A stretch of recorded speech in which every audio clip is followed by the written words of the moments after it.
Grâce à une formidable impulsion, le basket d'Ordogno n'a de cesse de se structurer. Au collège Anne-Franck de Périgueux, les synergies sont nombreuses entre le comité départemental et le milieu scolaire. Détection et épanouissement garantis. C'est 8 heures par semaine en fait d'entraînement au basket. Il y a environ une demi-heure par jour de préparation physique où on fait du gainage et puis ensuite on fait du jeu. Plus le jeudi, puisqu'on a entraînement tous les jours, chaque semaine, 2 heures par semaine, sauf le vendredi, où ils nous laissent un jour de repos pour nous entraîner dans notre club et puis pour décompresser. L'année prochaine, je vais intégrer le club de Limoges. Donc voilà, je suis content d'un côté parce que je vais voir d'autres personnes, mais d'un côté je suis un peu nostalgique parce que je vais plus voir les coachs, mes copains, parce qu'ils vont pas à Limoges, enfin, voilà, ils restent ici.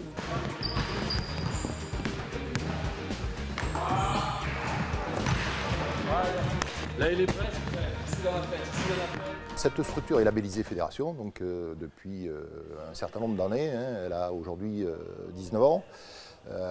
Elle permet de regrouper dans cette section à la fois des garçons et des filles qui sont sélectionnés par les techniciennes du département et qui veulent bien intégrer la section parce que évidemment ce n'est pas une obligation pour les joueuses et joueurs de venir à la section, mais si ils veulent faire des progrès, nécessairement ça passe par la section sportive.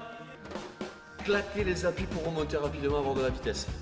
S'il est loin, s'il est assez près, avoir la capacité de je pousse, je me crée de l'espace et je suis capable de remonter. C'est une volonté politique, hein. Le cahier des charges n'oblige pas les sections à fonctionner tel que le fonctionnement que nous avons nous.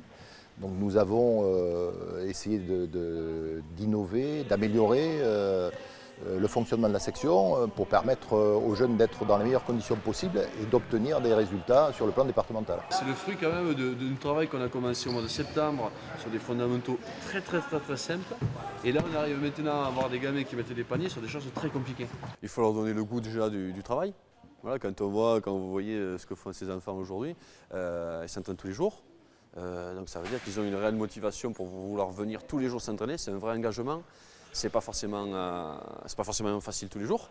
Des fois ils n'ont pas envie, des fois ils sont fatigués. Donc nous on doit se donner, la priorité c'est d'avoir le sourire, d'avoir le conseil technique et de faire en sorte qu'ils vivent leur passion à 100%. Ça c'est pour la section, mais il faut savoir qu'il y a beaucoup de candidats qui veulent venir et que vous voyez, on n'a que 15 places. Donc après c'est aussi l'effet boule de neige. Eux quand ils voient leurs copains, leurs copines dans les clubs, dans les matchs, ils disent moi je suis à la section et ça peut générer un engouement. On a mis avant tout l'accent sur le projet scolaire et que les principaux qui se sont succédés nous ont donné un aménagement du temps. Vous voyez, les enfants finissent à 15h45 tous les jours, le mercredi matin on s'entraîne de 10h à midi. 8 heures par semaine, tout ça c'est quelque chose qui a été mis en place. Il y a du suivi scolaire avec les professeurs coordonnateurs qui sont ici. Et au fur et à mesure des années, j'ai essayé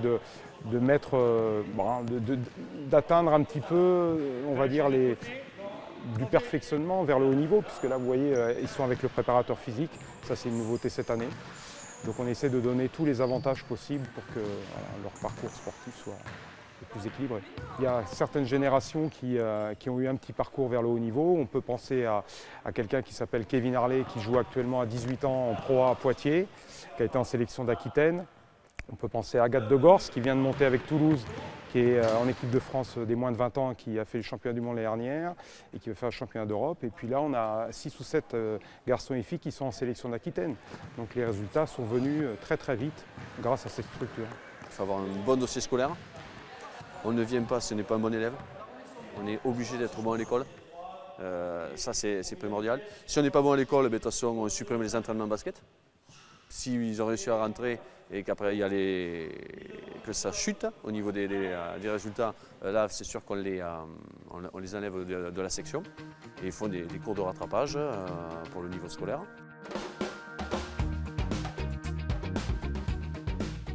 Il y a une sélection, mais globalement, on est quand même là pour favoriser les élèves et leur permettre de s'épanouir tout en pratiquant leur sport favori. avec, bien entendu, on s'assure que les élèves peuvent, en finissant à 18h, 18h30 le soir, réussir à faire leurs devoirs, à prendre leurs leçons, et à ce que ça ne nuise pas à leur scolarité future, parce qu'ils ne feront peut-être pas que du basket dans leur vie. Il y a quelques années, la Dordogne était un petit peu au fond du seau, hein, et aujourd'hui, on respecte les joueuses et les joueurs de Dordogne. C'est donc que, quelque part, la section a participé à ce respect aquitain et extérieur. C'était vraiment deux très belles années. Il y a une ambiance géniale, c'était vraiment super. C'est sûr que je regretterai un peu ce temps. Tout et jamais